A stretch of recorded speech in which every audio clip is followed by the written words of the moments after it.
Right. ఇక ఈ అంశానికి సంబంధించి మరింత సమాచారం నల్గొండ నుంచి హరిప్రసాద్ అందిస్తారు. హరిప్రసాద్ చెప్పండి, ఈ రోజు చివరి రోజు కావడంతో నామినేషన్ల ఉపసంహరణకి సంబంధించి ఎంతవరకు సక్సెస్ అయ్యే అవకాశం ఉంది? ఇప్పటికే కాంగ్రెస్ కి సంబంధించి 12 చోట్ల రెబల్స్ నామినేషన్ వేసినట్టుగా తెలుస్తోంది. మరి మాణిక్రావు ఠాకరేకి సంబంధించిన మంతనలు ఎంతవరకు సక్సెస్ అవుతాయి?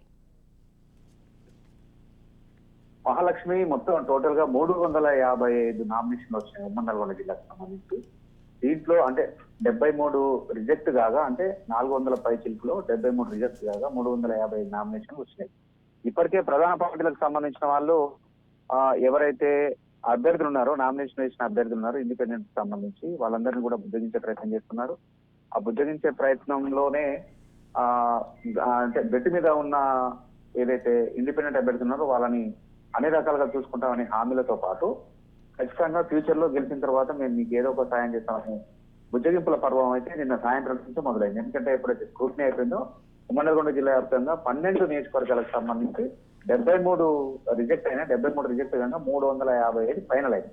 ఈ 355 ఫైనల్లో మునుగోడు నియోజకవర్గం నుంచి అత్యధికంగా 50 మంది అభ్యర్థులు అక్కడ ఉన్నారు. ఇటు బీజేపీ కావచ్చు, అదేవిధంగా కాంగ్రెస్ కావచ్చు, అదేవిధంగా టీఆర్ఎస్ కావచ్చు. ఈ 3 ప్రధాన పార్టీలు మాత్రం ఇండిపెండెంట్ అభ్యర్థులకు సంబంధించి మాత్రం కొంత వాళ్ళంతా కూడా కొంత సెట్ చేసే పనిలో ఉన్నారు. ఇక కొంతమంది అయితే రెబల్స్ అభ్యర్థులు బరిలో దిగారు. ముఖ్యంగా తుంగతుర్తి నియోజకవర్గం నుంచి ఆ తాకిడి ఉంది, అదేవిధంగా సూర్యాపేట నియోజకవర్గం నుంచి ఆ తాకిడి ఉంది.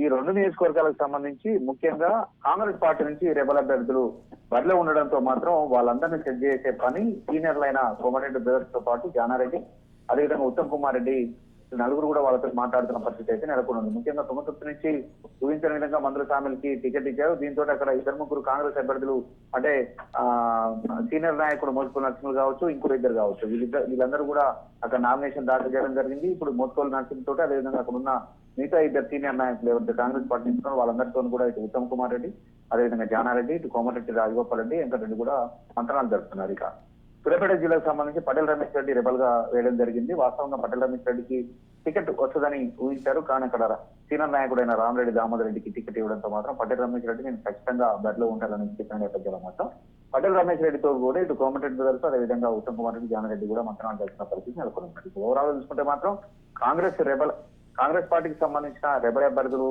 మాత్రమే ఇక్కడ బరిలో ఉన్నారు. ఆ రెబల్ అభ్యర్థులను మాట్లాడి వాళ్ళని ఎలాగైనా సరే కన్విన్స్ చేసి వాళ్ళ నామినేషన్ ఉపసంహరించుకునేలా మాత్రం చర్యలు అయితే చేపట్టారు. ఇది ఒక వైపు అయితే, మరోవైపు ఏదైతే గుర్తుకు పోలిన గుర్తులు ఎక్కడ వస్తాయనే ఉద్దేశంతో ఇటు టీఆర్ఎస్ పార్టీ కావచ్చు, కాంగ్రెస్ పార్టీ కావచ్చు, బీజేపీ పార్టీ కావచ్చు, ఎవరైతే ఇండిపెండెంట్ అభ్యర్థులు ఉన్నారో ఇండిపెండెంట్ అభ్యర్థులను కూడా వాళ్ళు ఉద్ధరించే ప్రయత్నం అయితే చేస్తున్నారు.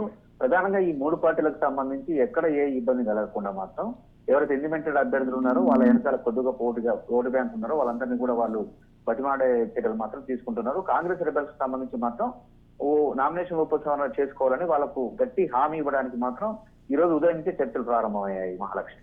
Right, thank you Hariprasad.